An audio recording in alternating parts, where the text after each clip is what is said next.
For some time now, for some reason that no one can identify, Donald Trump has christened Mitch McConnell as the broken down old crow, which is, I believe, the literal last animal you would think of when looking on Mitch McConnell's face. But anyway, that's what he calls him. And Mitch McConnell has finally responded to that, saying, "It's my favorite bourbon." That's what he said on Tuesday evening in an interview with the Washington Examiner. He said, "Aren't we using Old Crow as my moniker now? It was Henry Clay's favorite bourbon."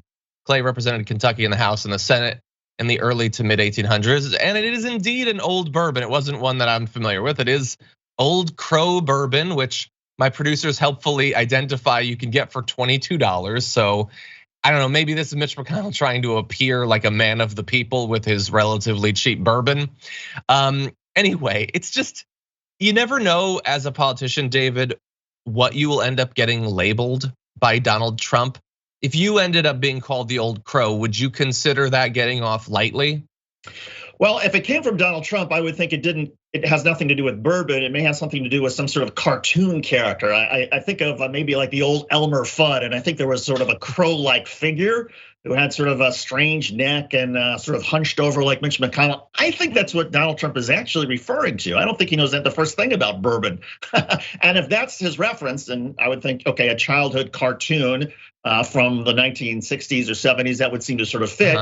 I would say, okay, that's just Donald Trump. He's been watching a lot of TV through his life, and that's all he knows. And he sees me or Mitch McConnell, whatever it is, looking like a crow. Okay, It's a little pathetic, but whatever.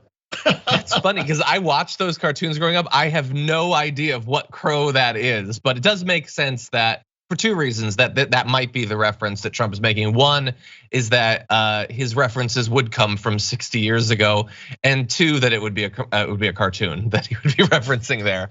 But in any event, I just want to remind people of one thing. I did not launch into this so that we could just talk about like, oh, is he an old crow? Like, no, he's awful actually. Whether you identify him as a crow or a turtle or a shriveled up old human being, remember, he also liked being known as the Grim Reaper in a previous political era. So his thing there was, no, I am the person that is going to kill literally any effort by the government to help anyone who isn't a multi-millionaire.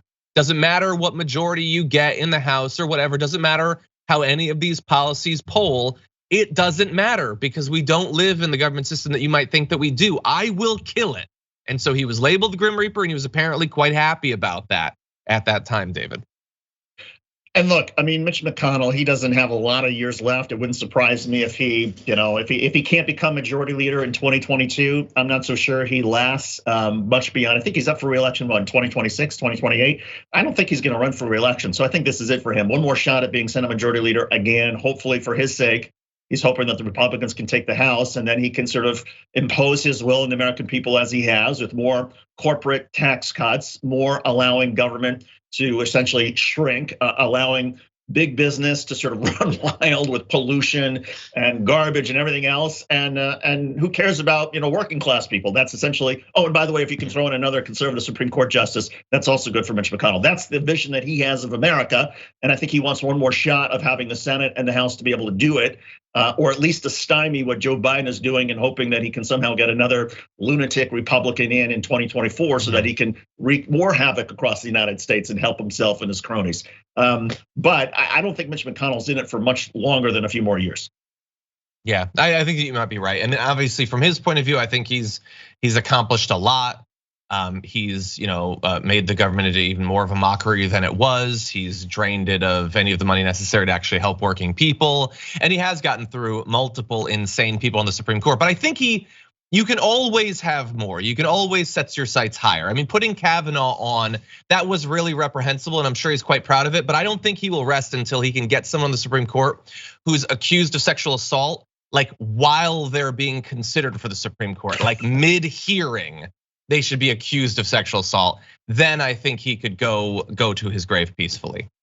Well, anyway. But that's something else. Mitch McConnell feels like he's got enormous political skills, and it would, I suppose, be an incredible political feather in his own cap. And he would say, "Look how good I am at politics that I could get somebody through in the midst of a sexual harassment accusations during the hearing." And he would probably love that.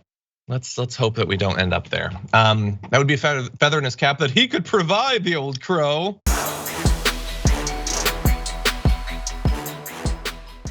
Check out the Damage Report podcast each day, wherever you get your podcasts, whether Pocket Casts or Stitcher or iTunes. You can join me as I give you the news and stories you want, with a range of co-hosts and interview guests jumping in on the fun each day. Again, that's the Damage Report, wherever you get your podcasts. And if you get them at iTunes, don't forget to rate and review. Sometimes I'll read them live on the show.